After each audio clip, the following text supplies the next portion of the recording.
था कि मैं जिंदगी में कभी अभी उजाला कभी देख ही नहीं पाऊंगी। मुझे ऐसा ही लगता था, लेकिन यहाँ आने के बाद तो ऐसा लगता है कि मैंने कौन से जन्म का जो मेरा पाप था या हमारे घर का था, जो भी था वो सब खत्म हो गया और हमने अपनी जिंदगी वापस से जीनी शुरू कर दी। जब यहाँ आए थे, नहीं आए थे तो खेती लिया था, कलकत्ता गए तो 5-6 करोड़ रुपए पूरा वेस्ट करके आए। नागपुर की जमीन, घर, कुछ और भी बहुत सारी प्रॉपर्टी बेच के कलकत्ता गए थे अपने दोस्त के कहने पे।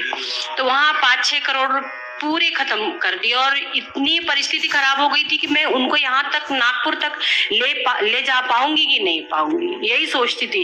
लेकिन बस भगवान की कृपा थी कि उनको यहाँ तक लेके आई, नागपुर लाए और नागपुर में फिर एक खेती खरीदा। तो 2 साल तो ऐसे ही पड़ा रहा और हम लोगों का भी माइंड बहुत डिस्टर्ब था कलकत्ता के कारण। उसके बाद यहाँ का मेरी फ्रेंड ने बताया, वो कभी नहीं आए हैं लेकिन उन्होंने हमको बताया कि आप वहां पे जाइए, मुझे पूरा विश्वास है कि आप लोग वहां जाएंगे तो आपका अच्छा हो जाएगा। फिर हम लोग 1-1.5 साल इतना तड़प रहे थे, रात दिन वीडियो देखते थे, बस यही की कल्पना करते थे कि हम कब जाएंगे, कब गुरुजी के दर्शन होंगे, हमारे किस्मत में है कि वहां तक पहुंच पाएंगे। फिर यहाँ आए, यहाँ आने के बाद तो जितनी प्रॉब्लम थी हम दोनों में, इतनी ज्यादा प्रॉब्लम थी कि हम दोनों एक दूसरे को देख ही नहीं सकते थे। मुझे वो बहुत दुश्मन लगते थे, वो उनको मैं दुश्मन लगती थी और वो हम मेरी बात नहीं मानते थे या मैं उनकी बात नहीं मानती थी, वो दूसरों की बात मान लेते हैं। बाहर अगर किसी ने कुछ कहा तो मान लेते हैं, लेकिन यहाँ से जुड़े हैं तो ऐसा लगता है कि नई जिंदगी मैं भी जी सकती हूँ। और मैं आत्मविश्वास बस इतना है कि मैं बता नहीं सकती। मैं तो ये एक्चुअली होता क्या है, आप भी अच्छे होते हो, परिवार के लोग भी अच्छे होते हैं, जो अच्छी चीजें नहीं है वो अंदर रहती है सूक्ष्म रूप में, जिन्हें आज का जो विज्ञान जगत है वो नहीं समझ पा रहा है, क्योंकि वो शरीर है केवल इसी कॉन्सेप्ट पे चलता है।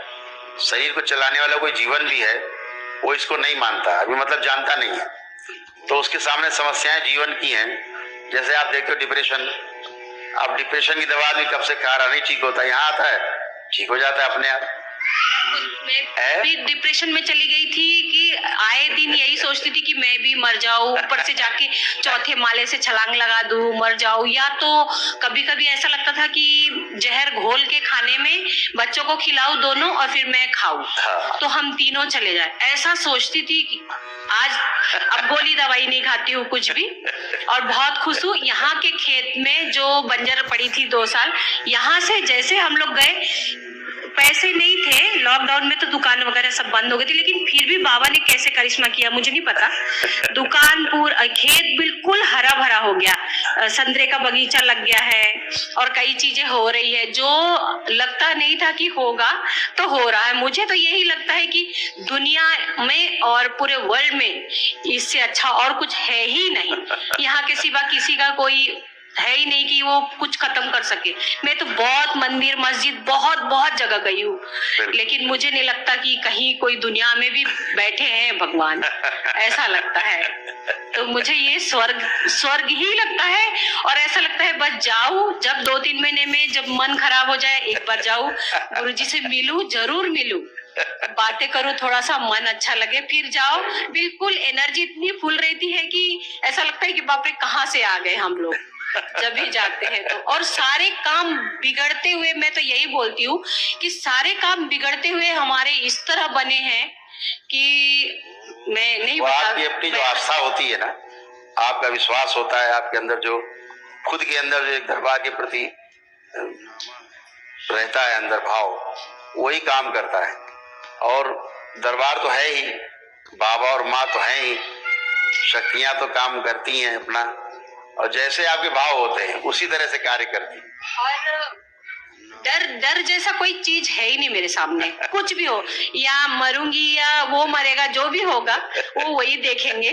मैं तो यही बोलती, जो सच है जो सही है उसको बोलो, चाहे वो सामने वाला अपने साथ कितना भी कुछ भी करे। वो जो अपने आप को कुछ दिख जाता है, जैसे हमारे तमाम देखता हूँ मैं, तमाम लोग मृत्यु होती है, मिलने जुलने वाले लोग रहते हैं या दूर से कोई मिलने जुलने वाला, हम नहीं जा पाते, किसी की मिट्टी में नहीं जा पाते, और मुझे लगता है कि मरा ही नहीं अभी।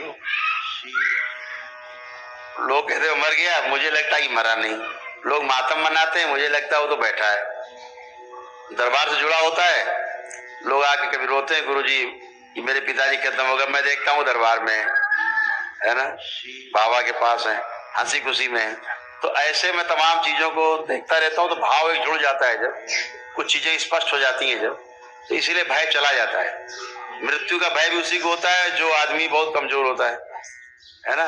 तो जिसकी आत्मविश्वास मजबूत हो जाता है उसको मृत्यु का भय भी नहीं रहता। इस दरबार से जुड़ने के बाद एक घटना ये होती है सबके साथ, जो भाव से जुड़े हैं, मृत्यु का भय तो चला जाता है, एकदम चला जाता है, मृत्यु से भय खत्म हो जाता है। ये दरबार की कृपा है, भोलेनाथ की कृपा है। मैं तो यही बोलती हूँ, जो ये दरबार का मूल्य समझ गया तो वो अपने जीवन का भी मूल्य समझ गया। अगर वो दरबार का मूल्य नहीं समझा तो वो कहीं पे भी चला जाए दुनिया के, उसके लिए कोई चीज है ही नहीं है। बिल्कुल ठीक बात, ऐसा ही है, ऐसा ही है। ये दरबार आपकी इच्छा से चलता है, वाक सिद्धि आप बोलते होता है। मेरे तो 10, 11, 12 ऑपरेशन हो चुके हैं, बहुत सारे।